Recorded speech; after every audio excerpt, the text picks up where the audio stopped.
Kota Gede merupakan kawasan warisan budaya yang masih hidup sampai sekarang. Seperti pada Pasar Gede, keramaian pasar akan sangat terasa saat pasaran legi. Sehingga saat ini lebih dikenal sebagai Pasar Legi Kota Gede. Pada masa kejayaan Kota Gede, juga dihuni masyarakat yang menghidupkan satu pemukiman. Kelompok masyarakat tersebut memang sudah tidak ada. Namun, nama kelompok sebagai nama daerah masih bisa dijumpai sampai sekarang, yang disebut dengan toponim. Sehingga, dari toponim yang ada di kawasan Kota Gede, dapat diketahui gambaran masyarakat yang menghuni Kota Gede. Seperti toponim yang menggambarkan tempat tinggal kelompok abdi dalem yang memiliki tugas atau fungsi tertentu, antara lain jagalan yang menjadi tempat abdi dalam jagal atau penyembelih hewan. Sementara Pandean merupakan tempat abdi dalem pengrajin pandai besi. Adapun Sayangan adalah tempat abdi dalem pembuat peralatan dari tembaga. Di daerah sebelah utara itu ada Kampung Kemasan yang sekarang menjadi sentra kerajinan perak. Nah, mengapa disebut kemasan? Karena pada zaman dulu di situ tinggal para pandai emas.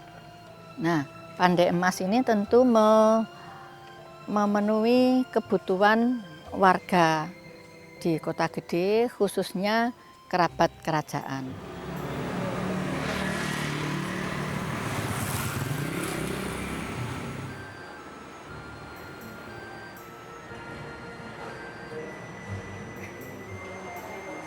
Beragam jenis perak yang diproduksi di Kota Gede ini, mulai dari perhiasan, cindera mata, sampai dengan peralatan dapur. Selain dari kualitas produknya yang bisa diunggulkan, namun juga dari segi desain, perak Kota Gede ini mampu bersaing dengan produk perak mancanegara. Sehingga tak heran, hasil kerajinan perak Kota Gede ini banyak diminati dan banyak juga yang sudah diekspor ke luar negeri.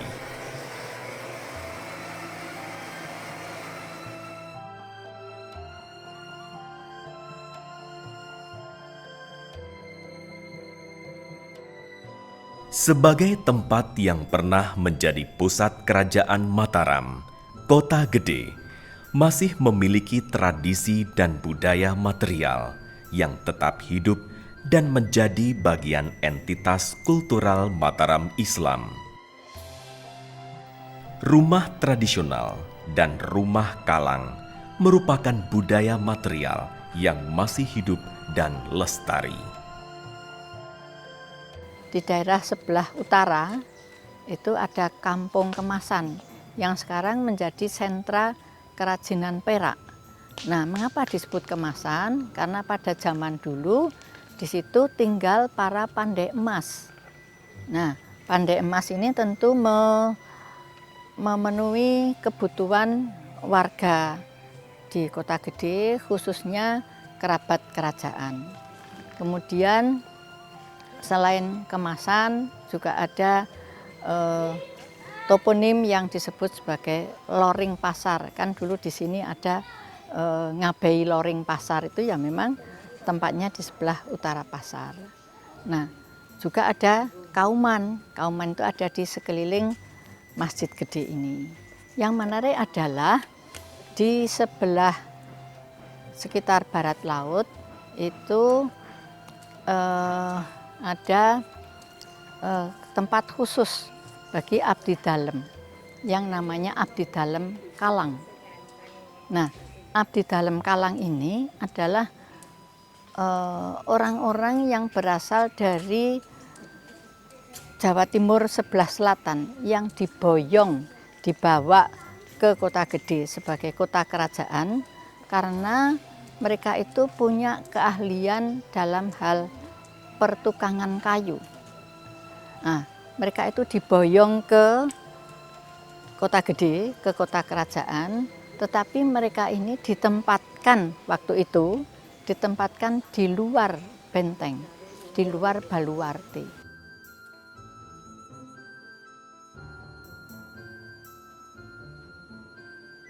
Pemukiman untuk Kampung Kalang tersebut sekarang dikenal dengan nama Kampung Tegal Gendu.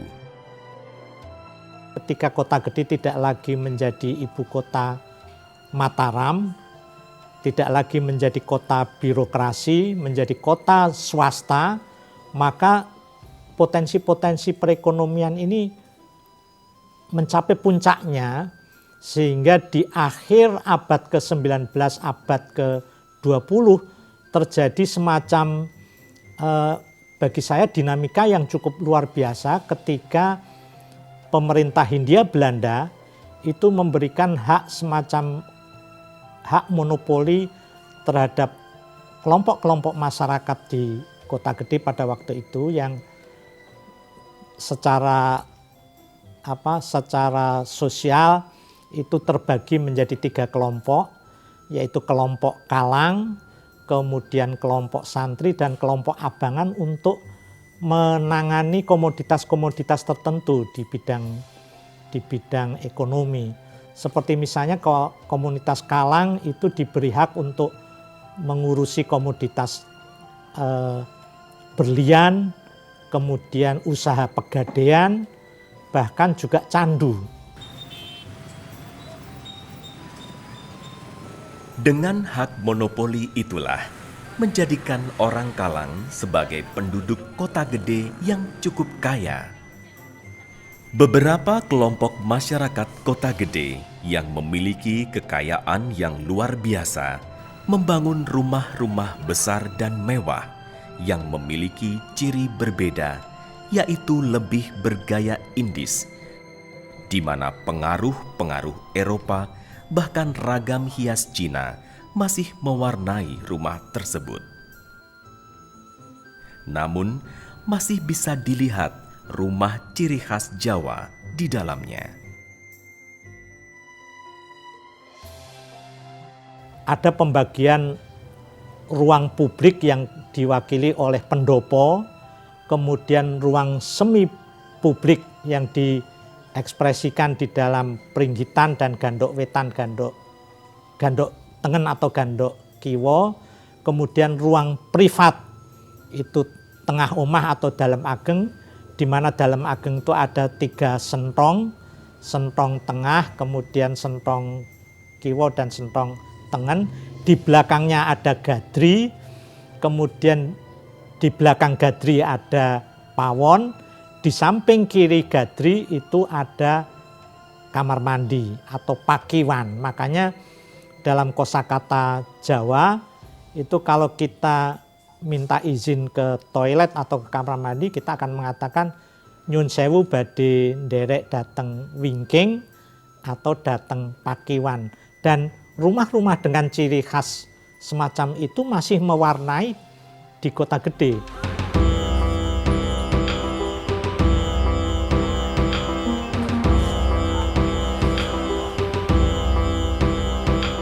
Di masa sekarang, corak arsitektur seluruh bangunan Kota Gede menjadi peninggalan yang sangat bernilai, sehingga Kota Gede menjadi salah satu kawasan cagar budaya di daerah istimewa Yogyakarta. Untuk itulah, agar tercapai harmoni antara pelestarian, pengembangan, dan pemanfaatan, maka pengelolaan kawasan Kota Gede harus melibatkan kerjasama para pemangku kepentingan, sehingga potensi warisan budaya ini dapat terjaga keberlangsungannya untuk generasi mendatang.